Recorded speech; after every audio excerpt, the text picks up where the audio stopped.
అసలు చంద్రబాబు ఢిల్లీ వెళ్ళింది ఎందుకు? మిర్చి రైతుల కష్టాల గురించి కేంద్రంతో మాట్లాడడానికి కాదా? ఢిల్లీ సీఎం ప్రమాణ స్వీకారానికి వెళ్ళి మిర్చి రైతుల కోసం అన్నట్లు డప్పు కొట్టుకున్నారా? వర్చువల్ మీటింగులకే ఎందుకు పరిమితమయ్యారు?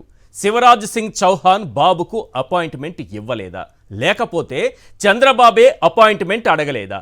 ఢిల్లీలో వ్యవసాయ శాఖ మంత్రిని కలవకుండానే బాబు ఎందుకు తిరిగొచ్చినట్టు? ఎల్లో మీడియాలో డప్పు తప్ప మిర్చి రైతు కోసం ఢిల్లీలో బాబు సాధించింది ఏంటి? మిర్చి రైతుల కోసం జగన్ రోడ్డెక్కగానే ఆందోళనతో బాబు ఢిల్లీ డ్రామా ఆడారా? నాఫెడ్ ద్వారా కేంద్రం మిర్చి కొనదని తెలిసే లేఖ పేరుతో నాటకం ఆడారా? వీడియో కాన్ఫరెన్స్లో మాట్లాడేదానికి ఢిల్లీ వరకు వెళ్లాల్సిన పనేంటి? అమరావతి నుంచి మాట్లాడి ఉంటే కనీసం ఆ ఫ్లైట్ ఖర్చులైనా మిగులుండేవి కదా. మ్యూజికల్ నైట్స్ తప్ప పవన్కు మిర్చి రైతులను కలిసేటటువంటి తీరికే లేదా? మోడీ వేసినటువంటి హిమాలయాల సెటైర్ పాపం పవన్కు అర్థం కాలేదా? పరిపాలన చేత కాకుంటే వెళ్ళి హిమాలయాల్లో సెటిల్ అవ్వాలని ఇండైరెక్ట్గా సూచించారా? చంద్రబాబు పవన్ కళ్యాణ్ ఎవరికి వారే డ్రామాలాడుతూ మిర్చి రైతుల కంట్లో కారం కొట్టారా? ఎస్, బాధ్యతారాహిత్యంగా వ్యవహరిస్తున్న కూటమి ప్రభుత్వం మిర్చి రైతుల కంట్లో కారం కొట్టింది. ఈ 10 పాయింట్లు వింటే అందులో వాస్తవమేంటో మీకే అర్థమవుతుంది. పాయింట్ నెంబర్ 1, గిట్టుబాటు ధర లేక మిర్చి రైతు విలవిలలాడుతుంటే మార్క్ ఫెడ్ ద్వారా కొనుగోలు చేయకుండా చేతులెత్తేయడం రైతు కంట్లో కారం కొట్టడం కాదా?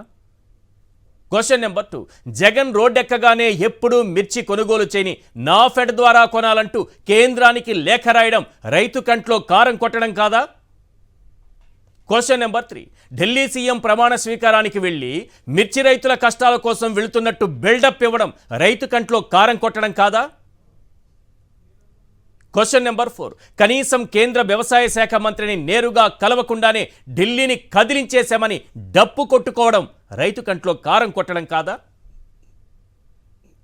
క్వశ్చన్ నెంబర్ 5, ఎప్పుడు ఏ రాష్ట్రంలో కేంద్రం మిర్చి కొనుగోలు చేయదని తెలిసిన వర్చువల్ మీటింగ్లతో నాటకాలు ఆడటం రైతు కంట్లో కారం కొట్టడం కాదా? క్వశ్చన్ నెంబర్ 6, 2024లో క్వింటా 27,000 పలికిన మిర్చి ఇప్పుడు మీ పాలనలో 13,000కు పడిపోయినా పట్టించుకోకపోవడం రైతు కంట్లో కారం కొట్టడం కాదా? క్వశ్చన్ నెంబర్ 7, ఓవైపు మిర్చి రైతు కనీసం మద్దతు ధర లేక అల్లాడిపోతుంటే మీరంతా మ్యూజికల్ నైట్లో జల్సాలు చేయటం రైతు కంట్లో కారం కొట్టడం కాదా? క్వశ్చన్ నెంబర్ 8, మీరు పట్టించుకోకపోగా ఆ మిర్చి రైతులకు అండగా నిలిచిన జగన్పై ఎన్నికల కోడ్ పేరుతో కేసు పెట్టడం రైతు కంట్లో కారం కొట్టడం కాదా? క్వశ్చన్ నెంబర్ 9, మిర్చి రైతులను దళారులు దోచేస్తుంటే మేనిఫెస్టోలో చెప్పిన ఏపీఎంసీ యాక్ట్ అమలు చేయకపోవటం రైతు కంట్లో కారం కొట్టడం కాదా? క్వశ్చన్ నెంబర్ 10, కనీస మద్దతు ధర ప్రకటించకుండా మిర్చిని కొనుగోలు చేయకుండా కేంద్రం నుంచి హామీ ఇప్పించకుండా డ్రామాలాడటం రైతు కంట్లో కారం కొట్టడం కాదా?